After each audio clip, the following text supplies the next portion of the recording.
All right. Well, welcome everyone to episode 3 of the Beer and Skittles podcast. Uh, this week we have a couple movie reviews, a few more than we did last week. Not so many trailers, and actually some music stuff to at the end. So the first thing I want to start with though this week is Hogwarts Legacy. We ran a bit long last week. We didn't get a chance to talk about it. Hogwarts Legacy is a brand new game, PlayStation exclusive that's coming out holiday this year. Yeah, I believe so. Um, it was announced last year, and we didn't really get any gameplay of it though. It was just this announcement, and the whole story takes place before all of the events we've seen within the movies and even in the books. Um, takes place at Hogwarts. You are a transfer student. They just showed off in Sony's last state of play a ton of gameplay. You're a transfer student. You get to create your character, and it's like this huge RPG game that takes you within the school and a deeper look into the school than I think we've ever gotten before. You get to pick your school and go through all the common rooms. And honestly, I think it's a game that I'm going to spend like 100 hours on. Yeah, honestly, I mean, you already know this. I'm sure the people listening don't. I'm not a huge Harry Potter fan. I think there's other series that might be better, but I've seen all the movies from the original saga to the Fantastic Beasts movies. I know a little bit about the lore and everything because of people around me that have told me about it. However, I actually am excited for the game. It's a concept that I've been wishing to be adapted by other games for a long time.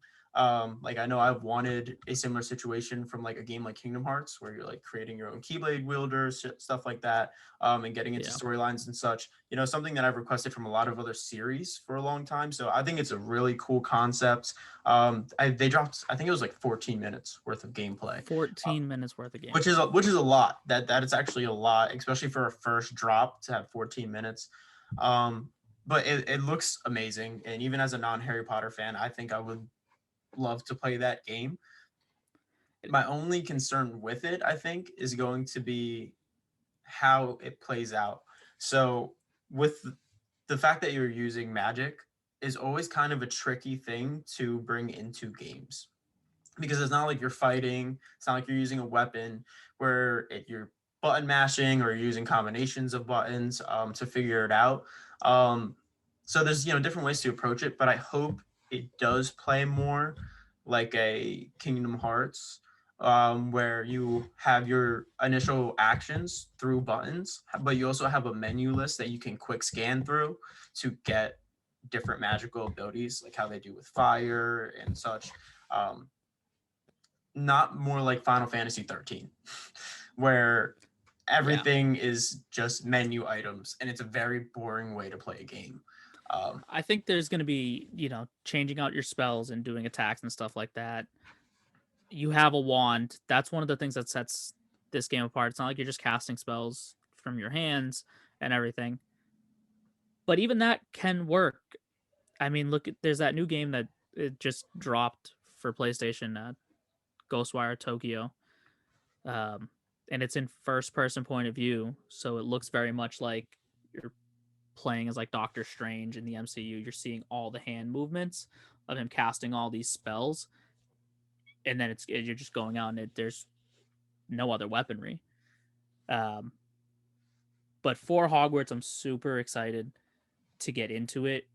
Picking your school, going around the school and exploring it, as well as like there's so many other systems they announced for the game that I wasn't expecting, like beast taming, which I think is because of the success of the Fantastic Beast movies and people liking the creatures. So there's that. There's, you're in school and there's not like there's a separate story. You're just going off. You're still going to classes. You're making potions. You're learning. You're flying around. All of these things that you've seen in the movies are like you're actually doing it. It's like you're actually a part of the world, and it looks like there's gonna be a ton of side quests. Like you're gonna spend hours just like doing the side quests, and then you're like, oh, I was supposed to like do a mission. Like, where was I? I have to go stop the bad guy.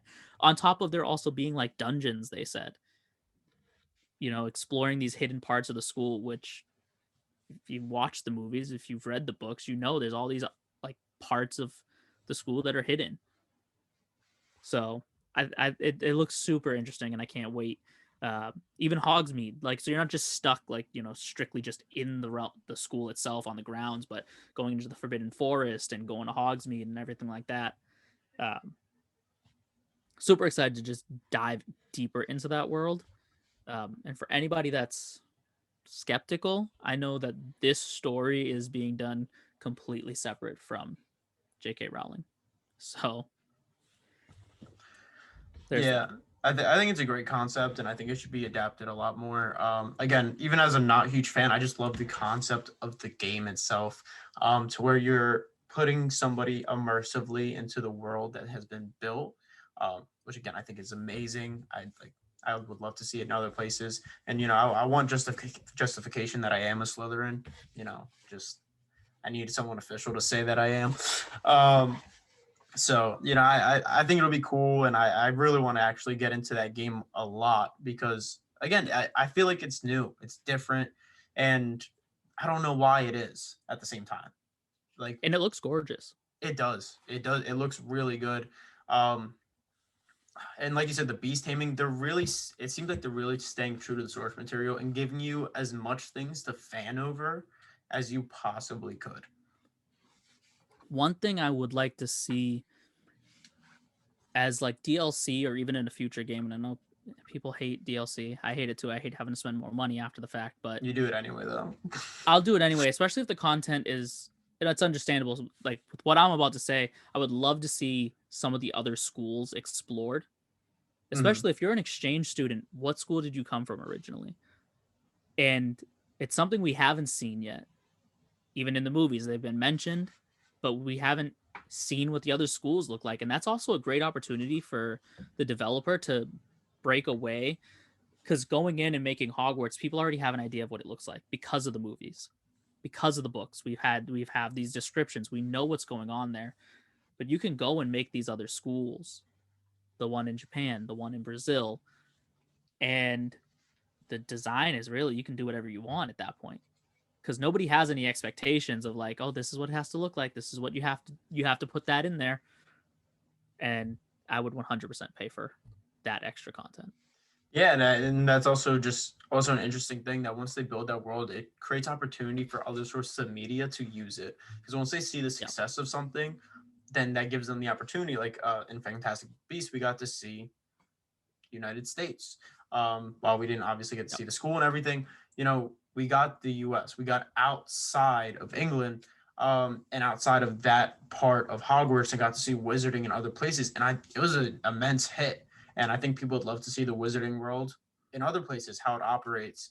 Um, right now, you just kind of know the big wizards in London, but I would love to see if there's versions of them in other places. Like I 100%. I get there's like Gandalf and all this, and Voldemort is always in. He originates there, but is there Stop other it. big Yeah, no, don't say his name. He. No, no, no, no, not that. I have to call you out on the fact that you just said Gandalf. Oh, you fucked me. Yeah, yeah, Yeah. I No, I did. have to do it. I I have to did. do it. Because if I didn't call you out, somebody would call me out for not having corrected you. You 100% said Gandalf and Voldemort in the same sentence and kept it pushing but no. Yeah. Ye shall not pass. Yeah, Yeah, I'm not and we're not it's we're my not that's my fault. Honestly, right before this, I was watching some TikToks about Lord of the Rings, which I'm a bigger fan of than Harry Potter. uh, I mean, I guess they're both old and gray. no, they look exactly the same. They're the Like, same guy. and, Dumbledore and Gandalf are the same guy. yeah, they Don't look the same. I disrespect. didn't. No, they're not the Do same. not disrespect Ian McKellen. They have very different characterization. Completely different. Yeah, Dumbledore looks like he's high half the time. Dumbledore's also like low key a jerk. He's a Well, huge jerk. so I I think I've more recently gotten to the Harry Potter mythos of all the background stuff because I didn't read the books. I saw the movies. Like as a movie buff, I saw the movies because they're big. But again, I wasn't into it enough to read the books. But I've had people explaining to me what's happening and what has happened and things that they haven't explored in the movies. And Dumbledore, he's done some sketchy stuff. Yeah. He isn't like the pure one. Like he isn't like the same thing as like Yoda from Star Wars. Like there's a difference. He's there. not a saint. He's No, not a he's saint not a at saint. all. At Um, all.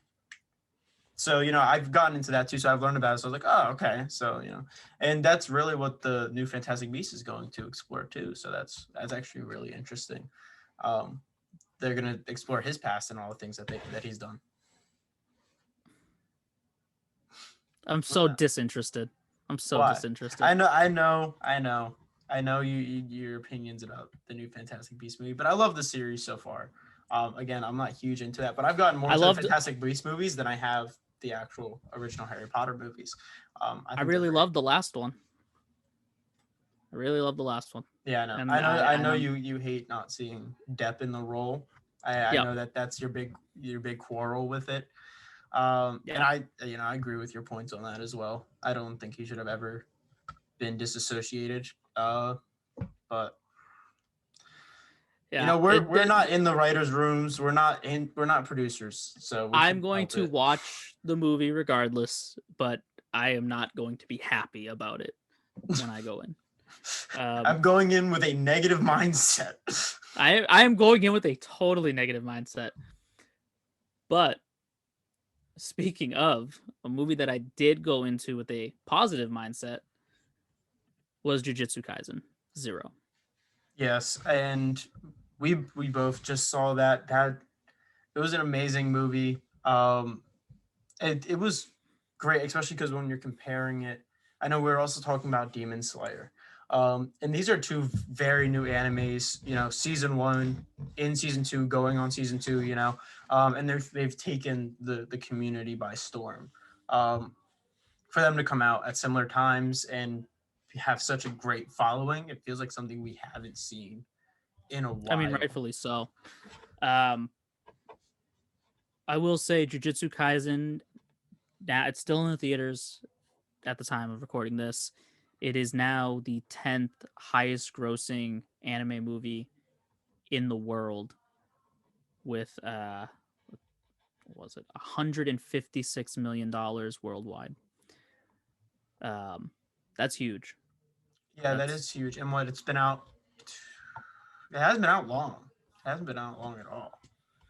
And here in the States, it's been out for a couple weeks. It's been out for a couple weeks.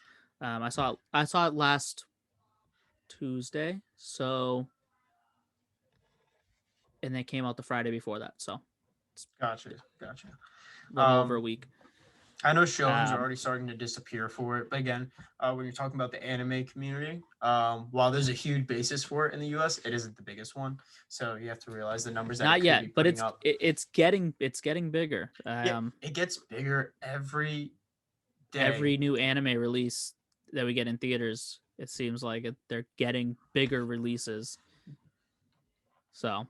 Yeah, I think a huge success of anime and its revitalization is actually kind of through TikTok, because I've seen a lot of different cultures come back kind of because of TikTok, and it's gotten people interested into them.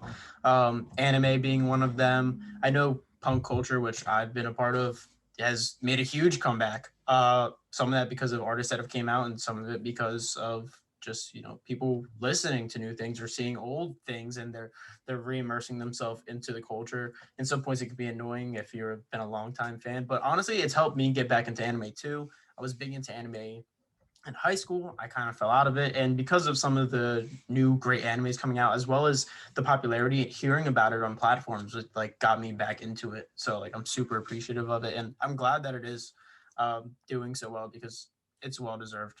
It's very well deserved. But into Jujutsu Kaisen, we're probably going to be getting into spoilers. If you haven't seen Jujutsu Kaisen yet, you might want to fast forward, because we are going to get into some of the story for it. Yeah. So for anyone who hasn't seen it, Jujutsu Kaisen is a prequel to the anime. Um, takes place before season 1 even picks up. So if you go into this and you're like looking for Yuji and completely, different set of characters here. For the main character is completely different. Your main three are different. Your main three aren't your main three Your anymore. They're your not main there yet. three, Yuta, you'll meet later on in the story. You know, the rest of the characters you've met, they're the upperclassmen Yeah, when you I start believe Jujutsu Kaisen. your main characters are really the second years Yeah, in Yuji's in generation. in season 1 But exactly. in this one, they are first years. So Yudo he's a first year with them, so he's in their class. He's in their classes when this story is taking place. He's has a curse, and he himself, he's a special grade uh, because of his curse, and he has it's all new to him, and so he's like jumped into this world really quick. um and it's just I think the story is handled so well. Even though you jump right into it, I think even if you didn't watch season 1, you could go into this movie and it explains the concepts and it explains everything you need to know. So if you really wanted to watch everything for Jujutsu Kaisen chronologically, I see no reason why you couldn't start with this movie and then go into season 1. Yeah, the only thing that I'd say that watching it first takes away from is some of those like oh my god moments. During the big battle scene at the end, you start seeing all the third and fourth years in the fight. You also see the professor when he finally takes off his tie, but because then you're like, oh, they're But here because you haven't seen them the whole movie. you know So what might be cool about seeing it first is if you watch it first and then like you're seeing these characters, they're all in the background, and then you, like you said, you get the students from the other high school that are in that final battle. yeah, And then and then if you start season 1, you're like, wait, where are all these other people? And then you don't meet them until like halfway through season 1. You're like, oh, this is who they are. yeah. So you finally get that context. Like I know Um, I love seeing Toto because I loved yeah, him in the first it season. is. For you guys that Yeah, don't remember, he's the really big guy that is obsessed with Yuji because he it's is. his bro. Yeah, that's his brother. That's his brother right there. Just because he's the only person that gives him a fight. So I was super hyped when I saw him because I love seeing him in the actual first season. So I think it takes away from some of those moments. But yeah, it's a cohesive story that picks up from a point that even the people watching the show haven't seen. So you're never going to be lost if you just want to say, oh, yeah, I'll watch it. Yeah, and it gives you a little bit more background on all of the other characters. Um, Gojo included. We're gonna get more of his story later on. Just knowing from the manga, I know we're getting a lot more of his story in the next season and after that. But the action sequences in this movie are awesome. And I love the growth, the arc. It's not a long movie by any No. means, but Yuta goes through a full arc. He hasn't from beginning to end, going from that weak, character. He just at the beginning they get swallowed by the demon and the curse, and he doesn't know what to do. And the only reason he's not sick is because of his curse that makes him immune. And then next thing you know, he's carrying the two kids and her out and trying to like get out and save them, and like that just starts him on that path of teach me I need to be stronger, which Yeah, is it's not an interesting unsimilar task. because even before that, you get into like the first scene you see him in is he's in the classroom. He's getting picked on. He's a weak kid. He doesn't. In all honesty, he doesn't want to be alive. He says that he's like, I don't want to be here because Which is such a dark like point in like yeah, moment, because even in the beginning, like when Gojo comes, it's like, what is this? And like the way you make he this does in, it is you funny. make this in shop class. Yeah, and what did you use this for? I tried to kill myself, and it's such a, I don't know, it feels so real, just like everything he's going through. Yeah, because Uh, you can see like, you find out throughout like what actually happened to him, but he just thinks that he is cursed and he will hurt anybody that comes around him. yeah, And he has no explanation for it. He doesn't know why. He doesn't know like what is really going on, and he just doesn't want to live anymore. And he's like, when I couldn't, I said I'm going to put myself in isolation. He locked himself in a room for I don't know how long, because he said yeah, if people are going to get hurt being around me, I'm just not going to be around people ever. Um, and then at the end you get him in that big fight scene, with Gato. Um, and he's confident. He has friends. He's fighting for someone, something. He has a bigger purpose. He's not just going to lay down on the ground and die. He's going to fight for everything that he gained from going to Jujutsu High. And it's a in great story. that moment, the lesson that Gojo told him at the beginning of, yeah, you can stay alone, but you can stay here, but it's lonely. Yeah. And it's just, then you get to the end and he's willing to sacrifice himself, where he tells Rika that, like, you can have me. You all of me. I'll sacrifice myself if you give me your full strength and your full power to help me win this fight. Um, but in doing so, he actually breaks the curse. Yeah. And I just think that arc is it's so beautiful and it's so well written. Um, and I think that's what sets Jujutsu Kaisen like so high for me right now as an anime, is that like the fights are amazing. The Yeah. fight sequences are awesome. The animation is great.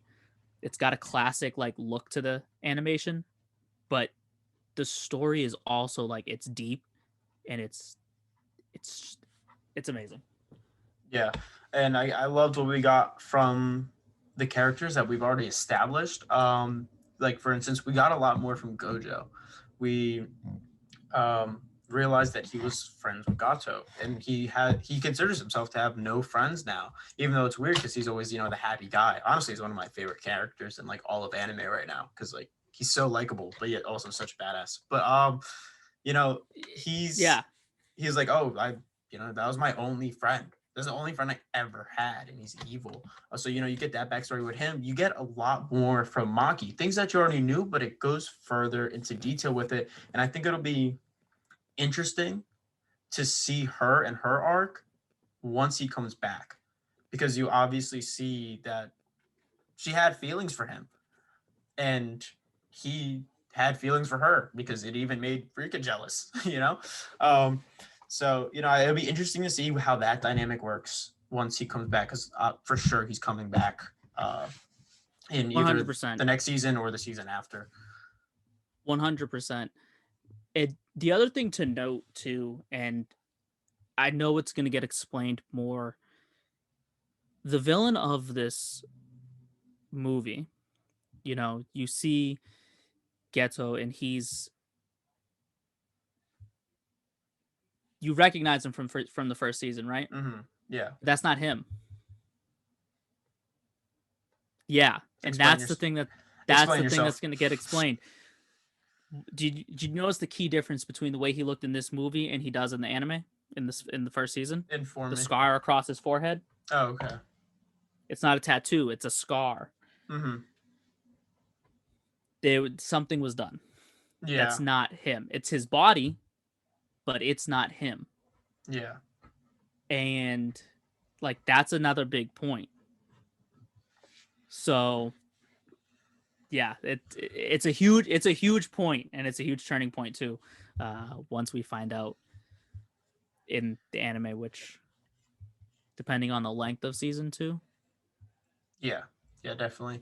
And then, so I know we talked about, because not too long ago, another anime movie was released. Probably, I think the biggest theatrical It release is of the an anime. biggest. It is the highest grossing anime movie in the world. Yes, and that was Demon Slayer. So we kind of did, off camera, we did a compare and contrast of them. These are two animes that are very recent. They came out around the same time. Demon Slayer is on its second arc. Jujutsu Kaisen's about to get on its second arc. Both of them have had phenomenal first seasons. They kind of took the community by storm. And they both had a movie drop with great releases.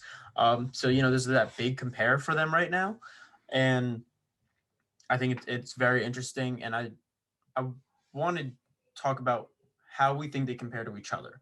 They're both amazing. There's no hiding the fact that they're both amazing shows. They're both amazing movies. But when it gets down to the brass tacks of it, let's just talk about the movie since we're talking about the movie. Which one do you think was better? And I know we talked a little bit about this, but honestly, I think that I might go Demon Slayer. Okay. Explain. And I will say that the story arc, the complete arc of Jujutsu Kaisen 0 is amazing. But the ending to Demon Slayer put me so deep in my feels. Like I wanted to cry in that movie theater. I might have shed a tear for the ending of that movie. And if you didn't, you're heartless. I mean, I wouldn't say I dropped a tear for it, but I will. It was when Ren Goku is talking about his brother and he's getting into how proud he is. Like all of it, that it's whole that whole ending, like kind of that's. I was gonna say monologue. That whole scene that they have together.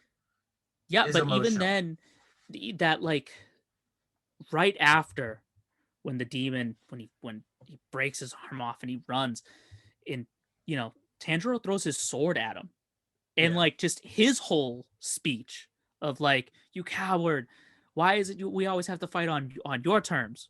Why can't you fight us in the day? Because you can't, like full blown calling them out. Yeah. Like you can't do it. You call us weak, but you can't even step out in the sunlight, bro.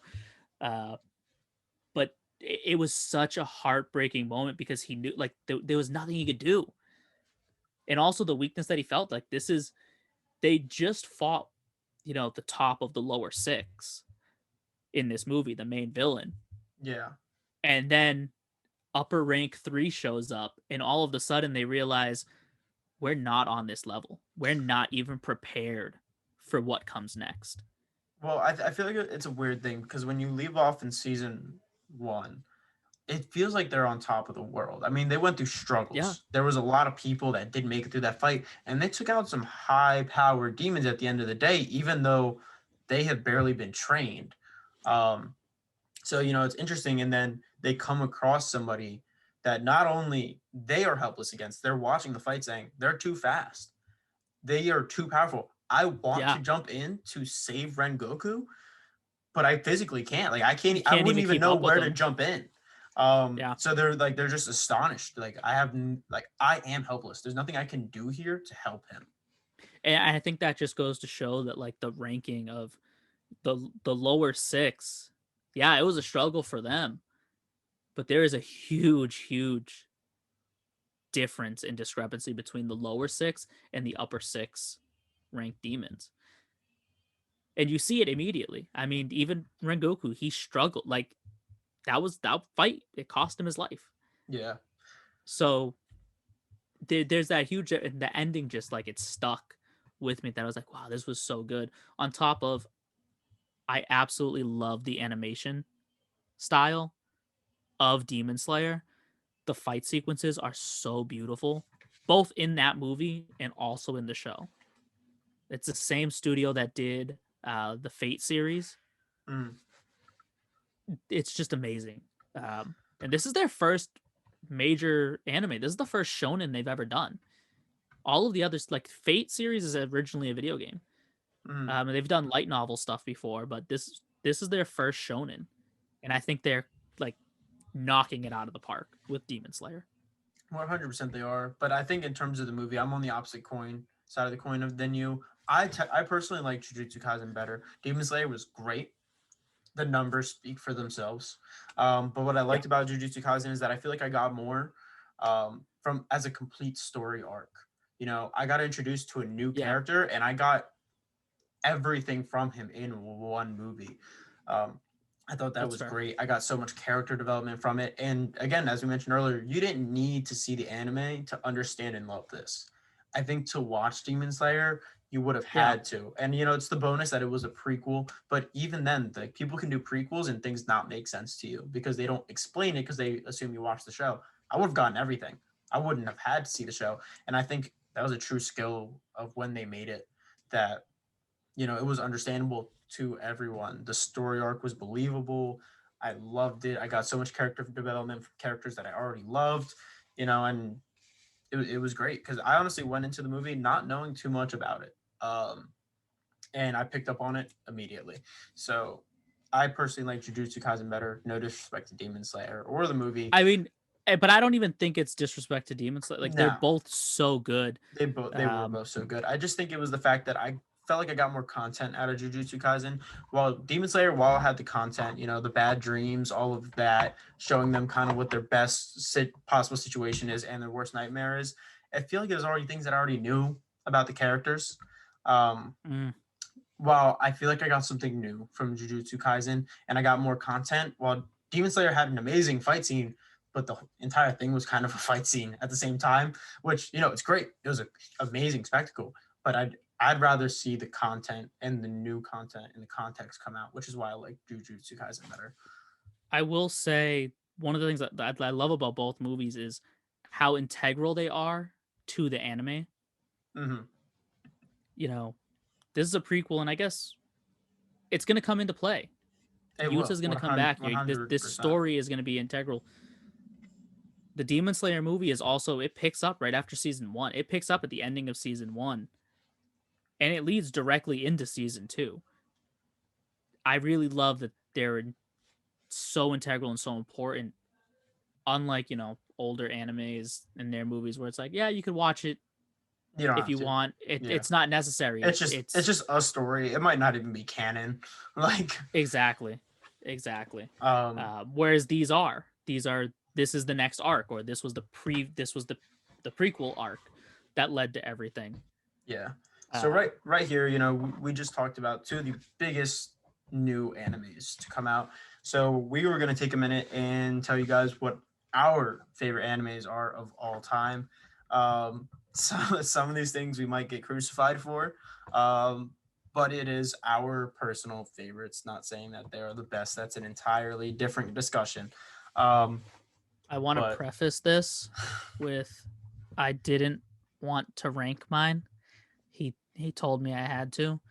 Um, Also, my top animes, very much like my favorite films, they shift on my list depending on how recently I've watched that particular movie, or um, if I've seen a recent movie that I'm like, oh my god, that's amazing, and it needs to be on my top 10 list now, and I have to then shift things around. So this list is in no way set in stone yeah, before I and get crucified. honestly, same for me. I'm already going to go into it saying that I do not have a big three on my list. I don't have anything from the big three on my list. Um, I don't always really get into them, nor do I always want to watch all of them, which is my bad. And I honestly should. But again, these are our personal favorites. Should I start with number 1? No, we're gonna start with number 10. We're gonna start with number 10 because I also know I think number one is gonna be the only one that we're gonna agree upon. Yeah. Do you So want to what do you start with got at your number 10? 10? All right, All I'll right. start. At number 10, I have Dead Man Wonderland. So I wrote Dead Man Wonderland not for my top 10 list, actually. I have a list that I want to talk about at the end of I have a couple of animes that deserve remakes. And Dead Man Wonderland is one of them. See, there's a reason. So the reason that Dead Man Wonderland is not in my top 10, but it's number 10. Um, so Dead Man Wonderland is a very psychological, very gory, very, it's out there. Not everybody knows about it. It's not everybody's cup of tea. I wouldn't recommend that everybody watches it unless that's what they're into. but it is what I'm into. Which is why it's on there. I don't think it's perfect by any standard, and I think it is levels above everything else on this list. But it's geared toward my audience, which is why I loved it personally. I love the story of Dead Man Wonderland. I love the main character. I love the concept of it. Their power system is awesome. My gripe with it is that it ends on a cliffhanger and never got a second season. Yeah, and I hate that too. I hate that too. But again, I more liked it just for the content that it gave me. So you're number 10. My number 10 is Samurai Champloo, which is for anybody who knows, the same creator of Cowboy Bebop. I love the series just because of the use of hip hop within it. It's hip hop and anime need to blend more often. And I think they are awesome. actually. I really think that it's starting to come that way as you're seeing a lot of as anime is getting bigger, you're seeing a lot of more hip hop people make anime references in their music, and they're starting to do things with their music videos and stuff like that. So I think that's actually on its way. I think you're going to get a lot more of that. So at the number 9 spot, I have Soul Eater.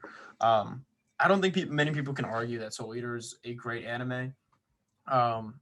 I think it's great. I think most people would think it is. And if it wasn't for its ending, it would be higher on my list. However, the ending kind of ruins it for me. Soul Eater is it's another one that the story is really good, and it just doesn't finish. There's a huge departure from the manga in the anime, and that's where the issue lies. Yeah, because like literally I was so invested in that show and I loved it until like the final moments, and it ruined it for me. But I'm not gonna disgrace the entire show, which is why it's on here, because it kept me invested for so long. I can't give it too much crap for it. So, but fix the ending 1,000 times. Similarly, my number 9, I hate the ending, and personally I feel like the final arc is unnecessary, and I think a lot of people agree. I know Death Note.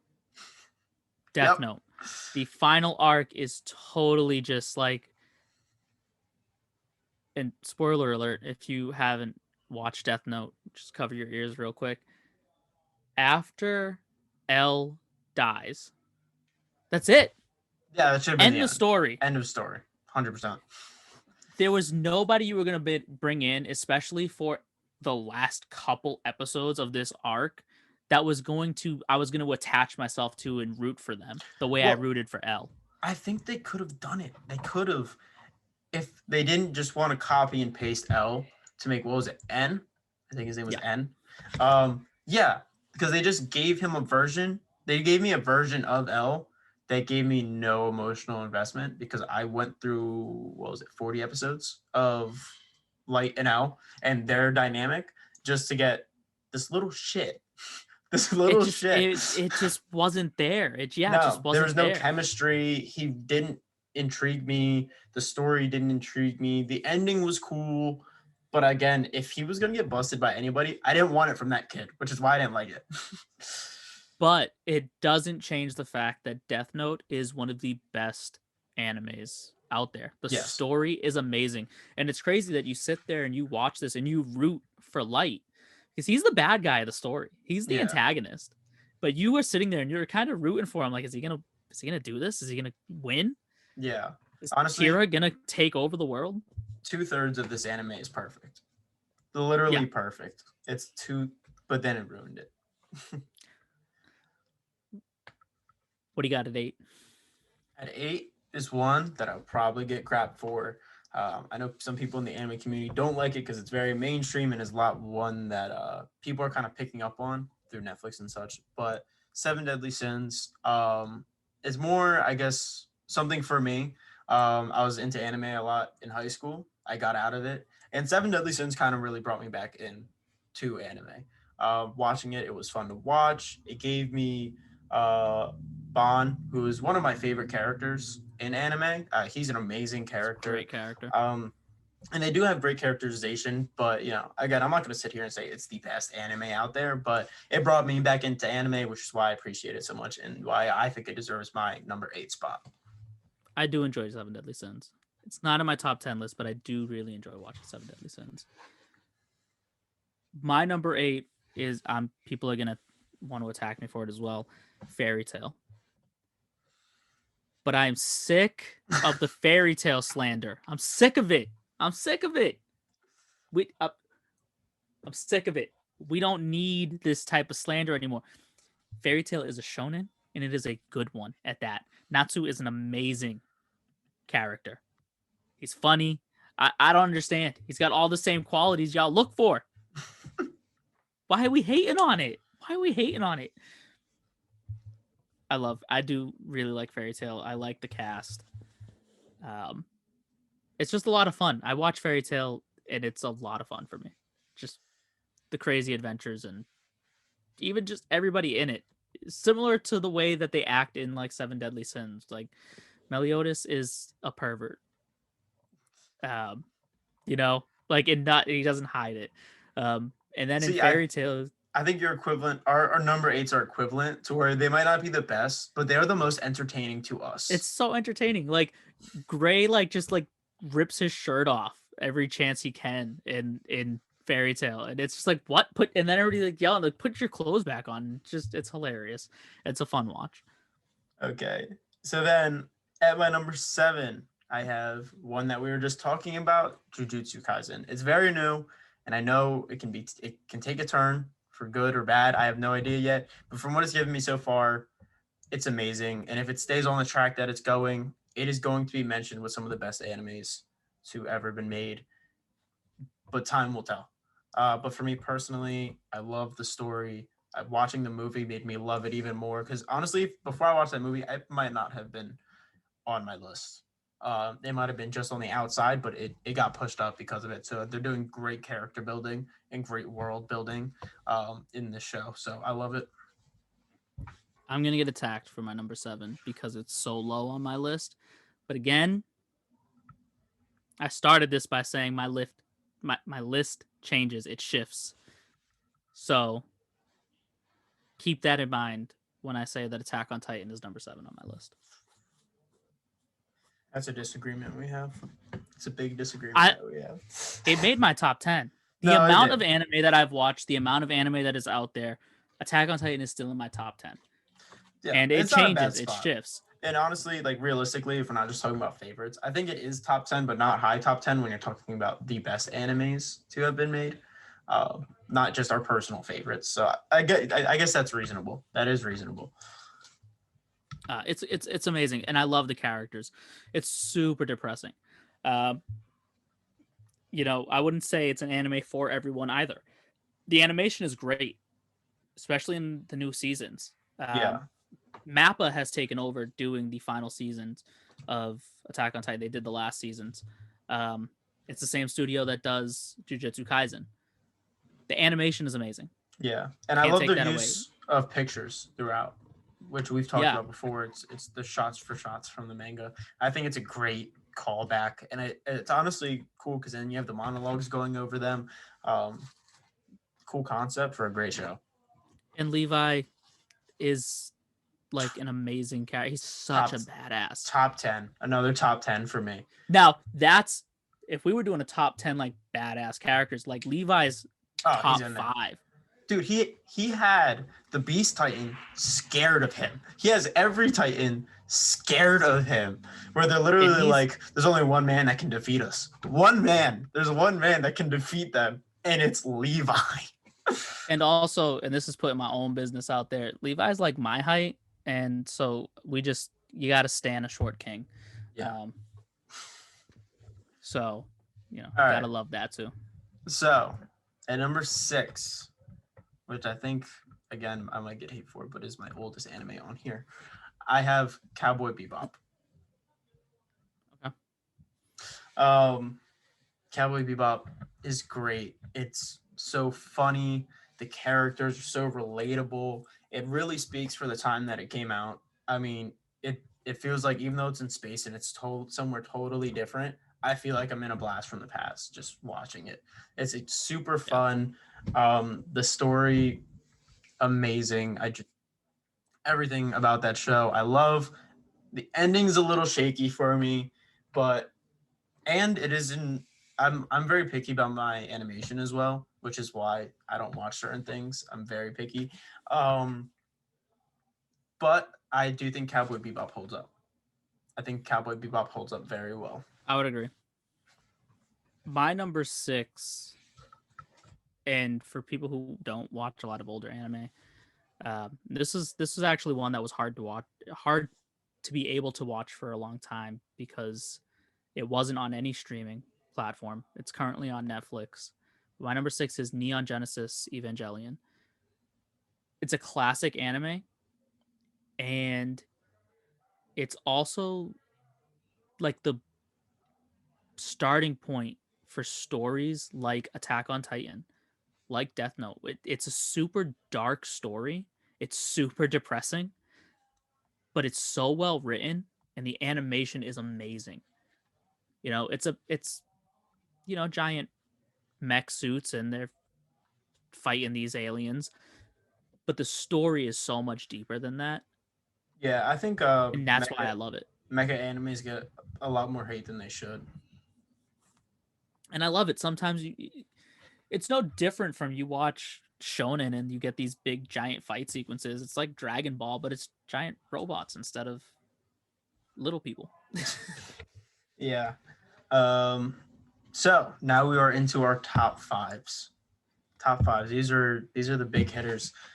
At number five, I'm not gonna spend too much time on it because we already talked about it. But I had Death Note. Again, loved it.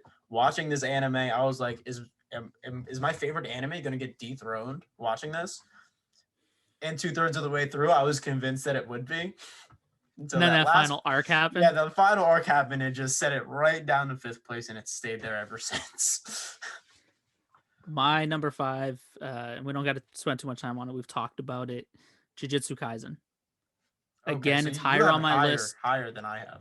Okay. and it's so fresh in my brain. Having watched it recently and watching the movie, and the story in the manga is still ongoing, and I'm keeping up with that. I love the story. I love the characters. I'm so excited for season two. So yeah, as of right now, Jujutsu Kaisen ranks really high for me. All right. Um, Respectable. Respectable. So at number four is actually one that you have recommended to me.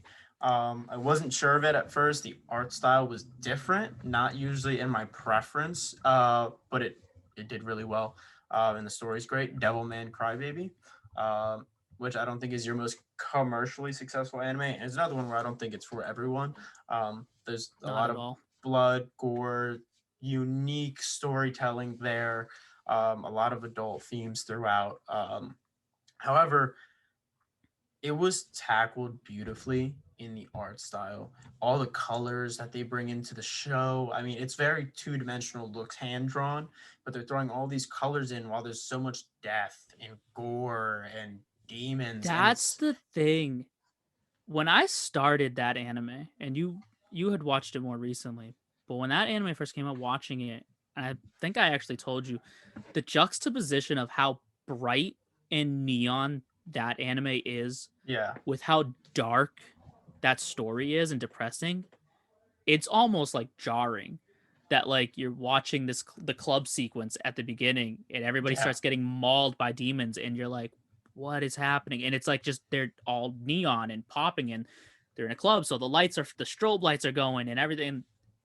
The music is loud and the bass is just going and you're like, what is happening right now?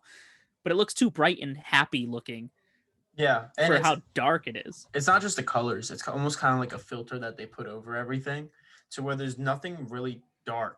You can see everything clear. All the Yeah. colors are kind of light or faded and they're like so you could see everything. You don't have too many dark tones in there, which I think it's a really cool thing.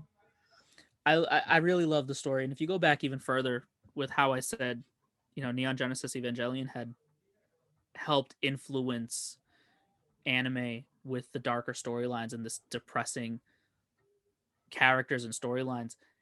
Devilman Crybaby, Devilman the manga is even older and was the blueprint for doing all of this and telling these darker stories. Um, it really paved the way for something like Attack on Titan. I mean, the ending to Devilman is depressing. It's not happy Yeah. at all. Yeah. It's super sad. So you're number 4. What do you got? Demon Slayer. You got 2 new boys back to back. Yeah. I really love the animation style of it.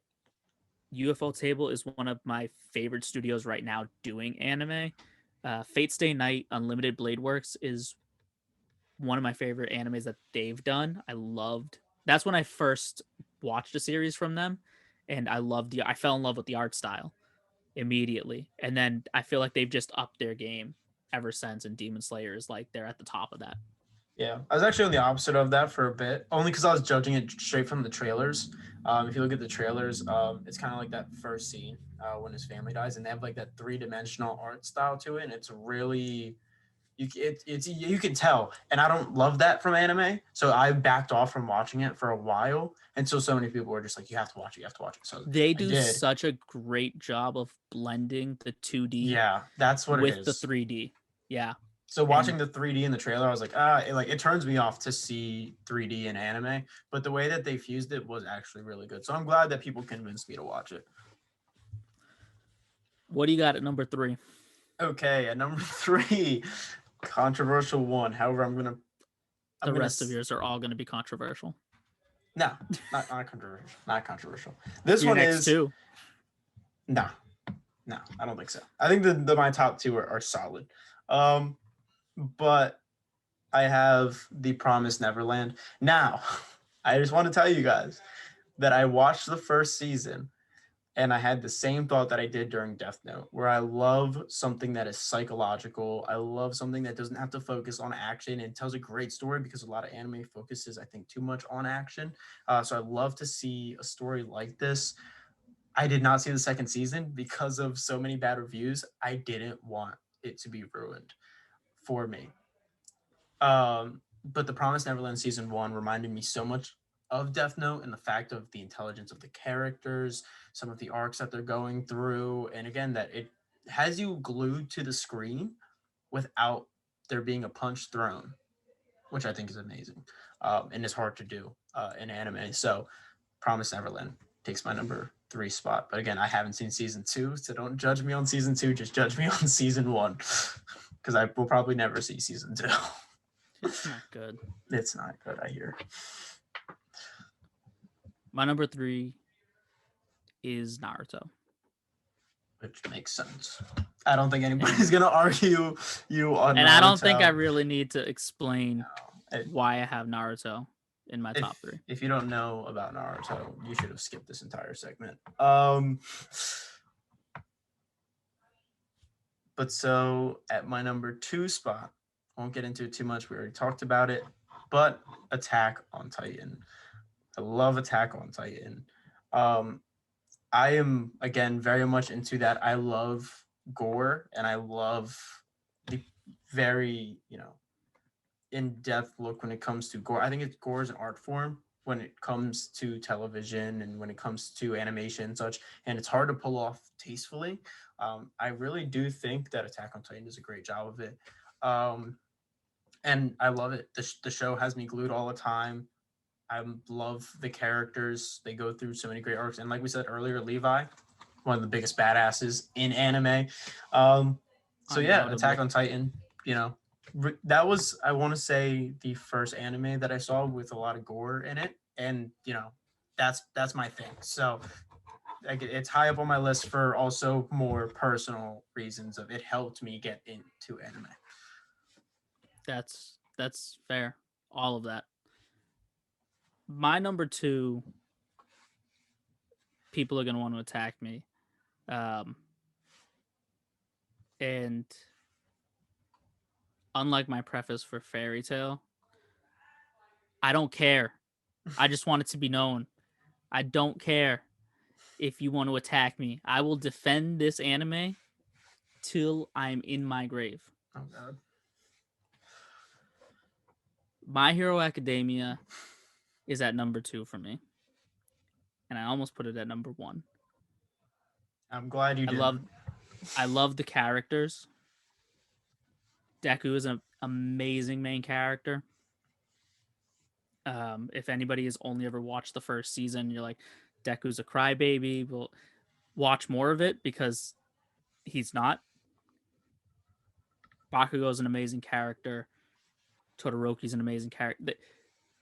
It's not just like him as the main character, that it's the whole supporting cast. All of them feel important. All of them are integral. And then also, it's superheroes, but in anime form. Like there's so many elements to it that I love. The story is really good, and I'll fight anybody over it. Yeah, personally not there for me, but I won't argue with it for argue on you for that. However, at the number one spot, I think it's the only agreement that we have on our lists. Um, and I'm gonna start this off by saying I think this is the perfect starter anime. To me, It it's is almost it the is a near perfect anime, and I think it is. If I'm going to recommend anybody to start watching anime, I'm gonna give you this one first, and it's Full Metal this is the Alchemist. anime. Yeah, Full Metal Alchemist Brotherhood is the anime that I recommend to people when they say, "Hey, I'm getting into anime. What do I watch?" Full Metal Alchemist Brotherhood. That's actually how you got me into anime. A long time Full ago. Metal A Alchemist. long time ago, you told me to watch Full Metal Alchemist Brotherhood, and it did not disappoint. And honestly, again, years later, it's still my number one. Because not only is it good starter anime to get you involved, it's just a great anime. It brings out a lot of emotion. It has great character development. The use of alchemy and the fight scenes are amazing. It holds up, and on it, I love the art style. I love that like late 2000s, early 2010s art style for anime. It's like my favorite kind of period for it. So I think everything on that show holds up. I think I love the story so much, and I recommend it to people to start because it really gives you everything. The fight sequences are amazing. They're so good. It's funny. It's also serious. It knows when to be serious, and those moments don't pull you out of it. The laughs don't pull you out either. After an emotional sequence in Full Metal, and then you get somebody that comes in and makes a joke, it doesn't pull you out. It almost feels good. It's that lightness that you need because you just bawled your eyes out Yeah. after watching this episode. I mean, it Um, has one of the like saddest scenes in all of anime, and you know what I'm talking about as soon as I 100%. say Yeah. it. Yeah. Everybody knows. Everybody knows that scene. And that alone just goes to show how good this is. If everybody knows what you're talking about without even having to say it. Yeah, And that's why I recommend this anime. It's going to make you laugh, it's going to make you cry. You're going to cheer. The fight sequences are amazing. Mustangs fight against Lust yeah, at the end is just like I still watch that scene with like my eyes like wide open, like I can't believe like just it, the simple thing of just you're just watching like what is happening. Yeah, yeah. Full Metal Alchemist Brotherhood.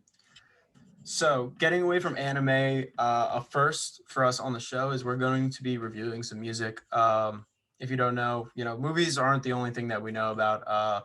We love getting into music. We fans of all different types of genres of music. And about a week ago, from when this was airing, there was a huge day for music. Last Thursday, there was a lot of things dropping, and probably one of the biggest days so far this year. And so we got a new album from Denzel Curry. If you're a hip hop fan, to me, he's one of the better artists to come out since I believe 2015. Um, I'm a huge fan of his, and I loved this album that came out. Um, I thought it was great. It's called "Melt My Eyes, See Your Future." Uh, Great album. It shows progression of him as an artist. Um, I was talking to you about this earlier, to where Denzel felt like a combination of Young Tyler and Run the Jewels, if they had a like that new age trap flavor to them. Because he has those nice simple hook beats, those simple hooks that is easy to go along to, as well as those really hard hitting beats.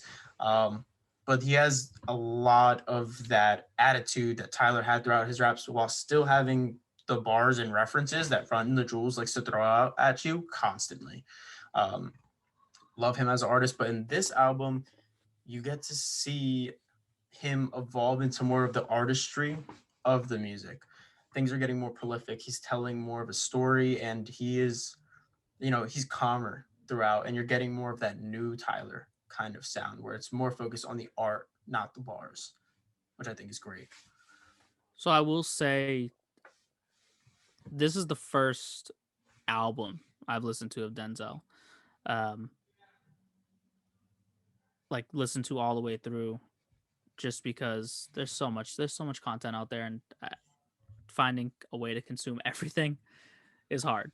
But this being my first album introduced to him, and you were showing me other songs, some of his other stuff where it is a lot faster, and I really like this album. And just listening to it, the production of it, the beats and the sound reminded me of Logic's early albums, like Under Pressure. It gave me like an older feel. Like you said, things are a little bit more slowed down. His style is in no way am I comparing him to Logic. It's strictly just the production of it. Listening to the raps, I got a more Vic Mensa feel. Yeah, Like when I listened to the autobiography of him telling these stories, and uh, it. So I have to listen to this album again from start to finish, but just from the top, I was like, I really like this sound, and I feel like it's chill music, like the same way I would throw on Cuddy and just hang out. yeah, and that's what I say. It's an evolution of his character. Because again, I showed you some of his other music from beforehand, and he's very out there. There's hard hitting beats. He's going in with his flow. He's hitting punchlines hard. And in this, it's more storytelling. It's more calm. It's a different stage of his career, and I think I love that. I know we've talked about this before. We love progression from artists.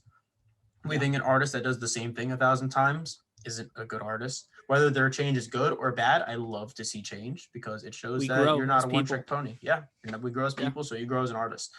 Um, yep. Other news within music, Nigo. Nigo dropped an album. For those of you guys who do not know, Nigo was a member of the Teriyaki Boys. He And was for their those that, DJ. yes, he was their DJ. For those of you that may not remember the name Teriyaki Boys, if you've ever seen Fast and Furious Tokyo Drift, he did the song. They did the song Tokyo Drift as well. They have been involved in a lot of other American pop culture, which is big because they are a Japanese group and they have made a huge mark in the U.S., which is, especially back then, was pretty unheard of. So they're big names in hip hop. So you know, Nigo dropped an album producing. Can we real quick just mention that like Fast and Furious has such hard hitting soundtracks? Oh no, they do for sure. Like there's no denying that. As ridiculous as those movies have gotten, the music has been good. No, yeah, they don't disappoint on the music.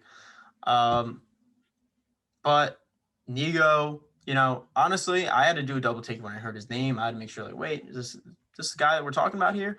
Because Teriyaki Boys haven't really been active for a long time, nor do I honestly know them all by name, which is sad. I should, but I don't. Um, However, he has amazing features on this. He was just producing this album.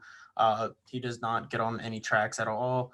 Um, However, he has great features from ASAP Rocky, which I think is huge because we haven't heard from him at all in a long time. And he's Um, having a baby. yeah, he is having a baby with Rihanna, so props to him. Um, Yeah. but He's busy. He's a busy yeah, guy. he is. But I also think that speaks to who Nigo is as an artist. Even though you don't recognize the name, people are like, I want to hop on that track because in the industry, people respect him. I gotta say, listening to this album right when I started it, Lost and Found Freestyle. I Oh, love that song. amazing. amazing. And I It's love ASAP and Tyler on that song, and which is even Tyler. better. And they've worked together before. Yeah. When the beat changes for Tyler's verse, I lost it listening to the car in the car. I was like, oh, this that was such a dope thing where it felt tailored to the artist. Yeah, and the whole album feels like that. Like if you're talking about, a big name producer like DJ Khaled, I feel like every artist he makes a beat and tells an artist to hop on the track, and everything feels like a DJ Khaled beat.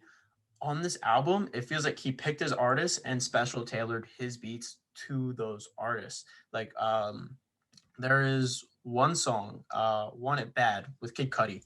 That is a Cudi Yeah. beat. For sure, that is a Cudi beat. There's a song "Remember" with Pop Smoke. That is a Pop Smoke beat. And everybody knows the difference between Pop Smoke and Kid Cudi. So the versatility that Nigo is going through, even though it might not seem like an album that's sewn together well, it works because he is. It still feels like it's part of the same album though, Yeah, which yeah. is crazy. It's because he still always has his own taste in there. So he is Japanese. He's part of the Teriyaki Boys. If you go back, listen to their old beats, he was the one doing them. And he has that flavor in there. A lot of that 2000s Japanese sound that he was using, and a lot of that, little of that old school hip hop that Teriyaki Boys liked is in there. But it's also mixed together with each individual artist's like production, which I think Yeah, is amazing. even the song "Functional Addict" with Pharrell on it. Pharrell's perfect for that beat. He was perfect for that song. Yeah. And let's not to mention, it is Pharrell and Gunna. Who Yeah, mashes those two together? I don't know, but it worked. It worked, and that's all I'm concerned about it. So, for those of you that, didn't know Nigo before or didn't know that he dropped an album, go check it highly out. recommend. Highly recommend. I think not only is it a great album, it's going to age well. Um, we also had, I know, one of my personal favorite artists dropped a single, which was highly anticipated. Chance the Rapper, Child of God, dropped a single.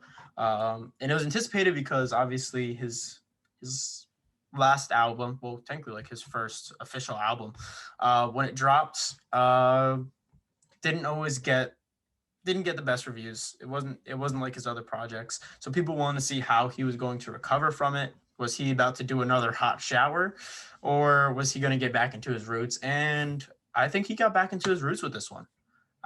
It's It a really good song. it reminds me a lot of what he was doing on 10 Day. It brought me back to like his first successful mixtape, uh, and it was great. I'm glad to see him get back into that because I hate to see somebody fall off because they're trying to be mainstream and do what people want rather than being themselves. And I know that what I've gotten from 10 Days, Acid Rap, and Coloring Book is who Chance is, and I don't think that the He's last super album. talented, and I think what made him successful was that he was unique and he was different, and he wasn't mainstream, Yeah. and he doesn't have to be in order to work. No, and I think that album kind of proved it to him because when he brought on all those features from artists that you wouldn't really see him with, and he was bringing in those beats, and you didn't get any of that, that Christian, gospel things that he loves to throw in there. It didn't feel like him, and it didn't work. And I'm glad that he saw that, and he's like, you know what, let's just go back to it. So I hope that everything he drops after that is more like this single that he dropped. Yeah. Outside of new releases as well, Daddy Yankee has announced he's retiring. We're Yeah, getting which one last album with and a tour. big news, which is big news. For those of you guys that don't know or can't tell, me and David, we're Puerto Rican. We grew up Puerto Rican households. Daddy Yankee played a All the lot. time. He's a huge artist within that scene. And he's been around for forever. It feels like he's been around for forever. So that's huge news that he's retiring, and I hope. I mean, Alexis has already texted me and said, so make sure you're free because we're going to see Daddy Yankee, and you better know all the words. And I was like, let's look at the ticket price because I know it's his Yeah, it's last gonna be tour. It's gonna be crazy. insane. It's gonna It's be gonna be insane. insane. But yeah, big news. The I hope I hope he does well in whatever his next endeavors are in life. Yeah. I mean, well deserved. Well deserved. He's been in the industry a long time. He's been doing this a long time. Retirement it happens eventually. Yeah. The only other music news that I had for anybody listening that is into K-pop, which is growing in popularity every day, is Stray Kids dropped an album. Um, Absolutely love this group. I sent you their music video. Um, I They dropped a music video as well just a couple days ago. Um, the album is awesome. Venom is a great song. Maniac is awesome. I actually really love Freeze. It has this like techno beat to it, and the production value that's going into this album, and the fact that and even their music video is insane. It's like watching a movie. Um, but like there's so many members, there's so many moving parts to like just having like a large boy band, like like there's a lot. Like even doing a music video with that many people that are like a part of the song and everything. Because let me see, this album it's only 7 songs, but Hmm. there's a lot that goes into you're writing lyrics for all of these people. I couldn't even tell you Yeah, how many like people are in that group. but it's It's a so lot. it's so good, and each one of them is so distinct and unique, and they work together so well. I highly recommend watching the music videos for Venom and Maniac. So dope. Yeah. Um, I'm not as big into K-pop as you are, but I hear some of the songs and like I don't know the words to them. However, they have great production on them. They do have a lot of great beats and like they're easy to have fun to and easy to dance to. So, maybe with some of your guidance, I'll get more into it. But I think what I love about them is they're performers, mm, because it's not easy to sing and dance at the same time. Doing all of this together is a lot. It's the reason why Beyonce is as successful as she is. It's not just the fact that her voice is amazing. She puts on a show. yeah, and there's She's a artists that are performer. renowned for that. Like Prince, Bruno Mars, people that just Michael live to Jackson. perform. Yeah, live Yeah. to perform. It's not just it, and there's nothing wrong with getting up there and belting out this ballad. That's beautiful too. Adele gets up on stage, she sings. She doesn't move much. She stands there and she sings, and that there's power in her voice. You can hear it. It's awesome. But there's something to say for like somebody that gets up there and puts on this entire performance and show all at the same time. I couldn't do it. It's Yeah, a lot. It's a it lot of is. hard work. Well, that is everything that we have for you guys today on this episode. We are going to tell you right now that we know the Oscars just happened, and as a pop culture podcast, it is our duty to report on the Oscars. Um, so, but we are out of time here. So, if you want to see more of our content and you want to hear what we had to say about the Oscars, go check out our TikTok page, Beer N, the letter N, Skittles, DOPC on TikTok. Go check it out. We will be doing a lot of things about the Oscars on TikTok, as well as by the time this drops, Moon Knight, a show on Disney Plus, a Marvel show on Disney Plus, will be dropping. So we'll be having content about that as well on TikTok. So to be sure to go like, subscribe on our TikTok, and watch those because we'll be dropping a lot more content there now.